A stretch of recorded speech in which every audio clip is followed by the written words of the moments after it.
Olá! Hoje nosso mergulho vai ser em um tema que, olha, cedo ou tarde, nos toca da forma mais íntima e profunda que existe. O medo da perda, a dor da separação e aquela grande interrogação sobre o que acontece depois.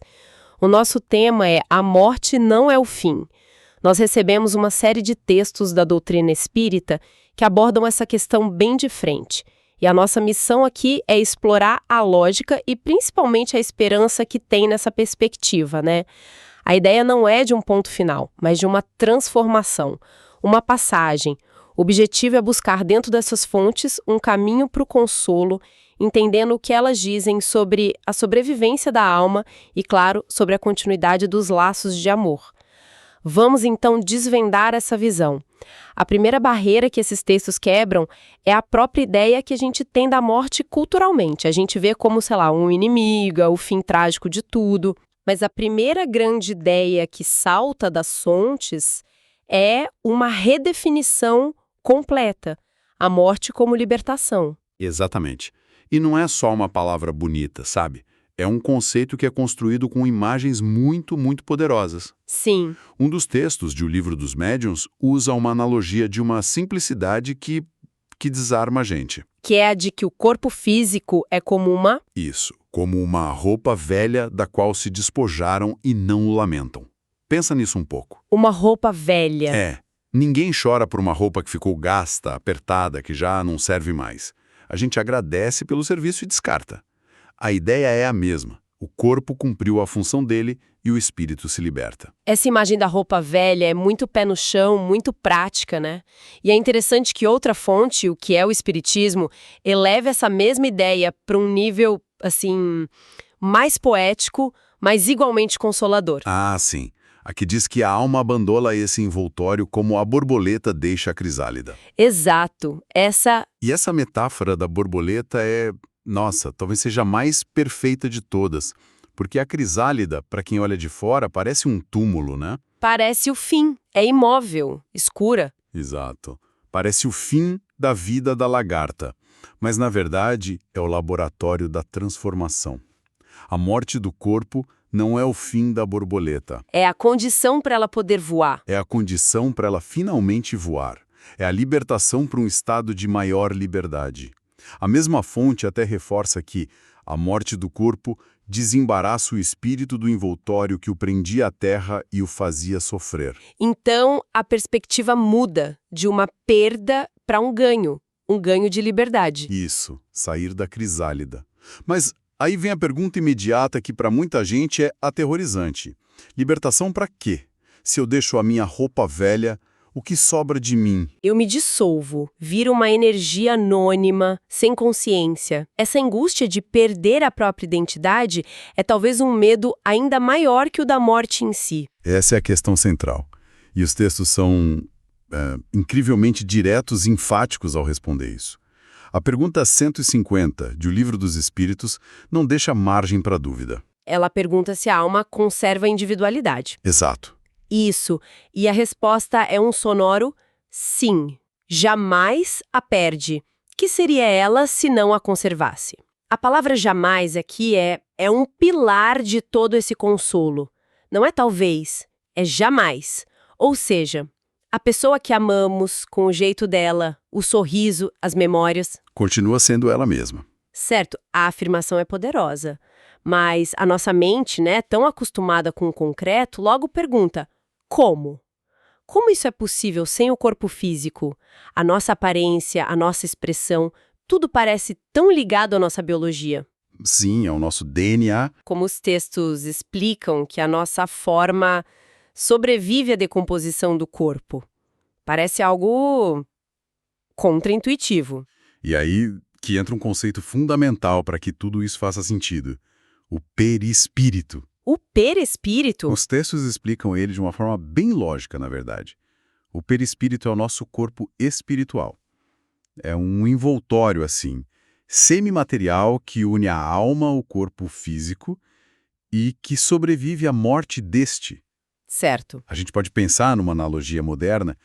Imagina que o nosso corpo é um computador, o hardware. Ok. A nossa alma, a nossa consciência São os dados, os arquivos. O perispírito seria como um pendrive ou um backup na nuvem. Ah, boa analogia. Quando o computador quebra, você não perde os arquivos, né? Eles estão salvos, intactos. O perispírito é o que garante que a nossa essência, nossas memórias e até a nossa aparência não sejam deletadas quando o hardware falha. Nossa, essa imagem do pendrive é muito clara. Tira aquela ideia de algo fantasmagórico, etéreo demais. Então não viramos uma fumaça, um fantasma genérico. De jeito nenhum. O perispírito é como um molde de energia que guarda quem nós somos visualmente. Precisamente. A fonte descreve ele como um fluido que lhe é próprio, que representa a aparência de sua última encarnação.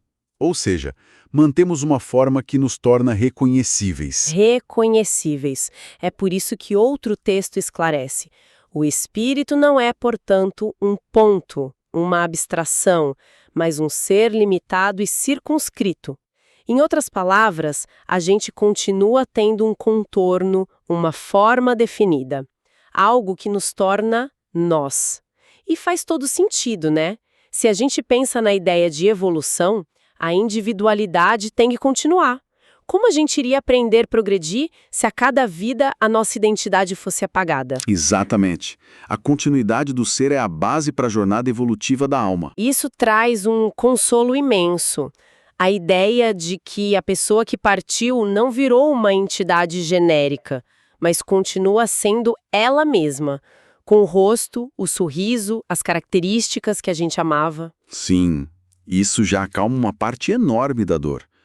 Mas ainda resta a dor mais aguda da saudade, a da separação física.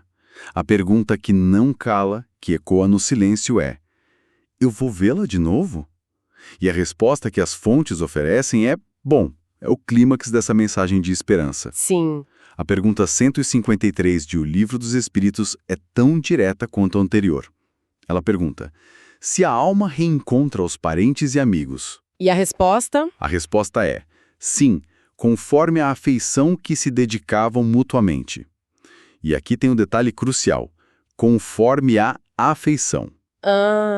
O que garante o reencontro não é o laço de sangue, o contrato social, mas o laço do coração. É o amor, a sintonia, a afeição verdadeira, que funciona como um ímã cósmico, atraindo as almas que se amam. E o texto vai além do sim, né? Ele descreve a cena, diz que frequentemente eles vêm recebê-lo quando dá sua entrada no mundo dos espíritos. E o ajudam a se desligar. Isso. E o ajudam a se desligar das faixas da matéria. Puxa, isso é transformador. A imagem que a gente tem da morte é de uma passagem solitária, talvez assustadora. Mas o que está sendo descrito aqui é o oposto. É uma recepção calorosa, um amparo imediato, a ideia de que, na hora da transição, não estamos sozinhas. Somos literalmente recebidas por quem nos ama. É um bem-vindo de volta ao lar. Exatamente. E o livro Que é o Espiritismo reforça isso não como um desejo, mas como uma consequência lógica. O texto argumenta que se a gente admite a sobrevivência da alma... É racional admitir a sobrevivência das afeições. É racional admitir a sobrevivência das afeições. Senão, as almas dos nossos parentes e amigos estariam para sempre perdidas para nós. O amor, nessa visão, não é só um sentimento. É a própria substância da alma. É a energia que nos conecta através das dimensões. Se a alma é imortal, seu atributo mais essencial, que é o amor, também tem que ser. Isso muda completamente o jeito da gente enxergar a saudade. E tem mais um detalhe tocante que uma das fontes menciona. Qual? Que os espíritos são atraídos pelo pensamento e pelos sentimentos afetuosos que lhes são dirigidos. Sim. Isso quer dizer que, quando a gente pensa com amor em alguém que partiu, esse sentimento não é jogado ao vento. É como, sei lá, fazer uma ligação que chega ao destinatário. É a analogia perfeita. O pensamento é uma vibração, é energia. Quando ele é direcionado com amor, ele cria uma ponte.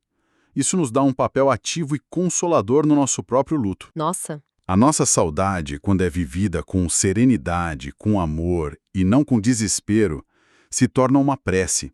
uma vibração positiva que alcança, conforta e fortalece quem está do outro lado. A relação não acaba. Ela só se transforma. Ela só se transforma. Passa de uma convivência física para uma comunhão de pensamentos, de sentimentos. Então vamos amarrar tudo isso? Se a gente junta as peças que os textos nos deram, a imagem que se forma é, nossa, profundamente consoladora. Sim. Primeiro, a morte não é um fim, mas uma libertação, a passagem da crisálida para a borboleta. Certo. Segundo, a gente não perde quem a gente é. Nossa identidade, memórias, aparência, tudo é preservado no perispírito. No nosso corpo espiritual. E terceiro, e talvez o mais importante, os laços de amor não só sobrevivem, como são a garantia do reencontro, de uma recepção calorosa do outro lado. A mensagem central é de uma esperança profunda e, acima de tudo, serena. A separação, por mais dolorosa que seja aqui no plano físico, é apresentada como temporária. Temporária. O amor é a força que garante não apenas a sobrevivência, mas o reencontro. É uma visão que não nega a dor da saudade, que é legítima, é humana, mas a envolve num manto de esperança, sabe? Ressignificando o adeus e transformando em um até breve. Essa análise nos deixa com uma visão da morte não como um abismo, mas como um retorno para casa, um reencontro agendado onde somos pacientemente esperadas por quem amamos. A dor da saudade permanece, é claro, mas a certeza da continuidade da vida e do amor, ela oferece um consolo que pode ser o alicerce para a gente seguir em frente. Isso, por fim, nos levanta uma questão importante para refletirmos no nosso dia a dia. Se a morte é um reencontro e o amor é o laço indestrutível que nos une através das vidas, como essa certeza pode transformar a maneira como a gente vive os nossos relacionamentos aqui e agora? Como ela pode nos ajudar a encarar a saudade não como o vazio de uma perda eterna, mas como a prova pulsante de um amor que já é eterno?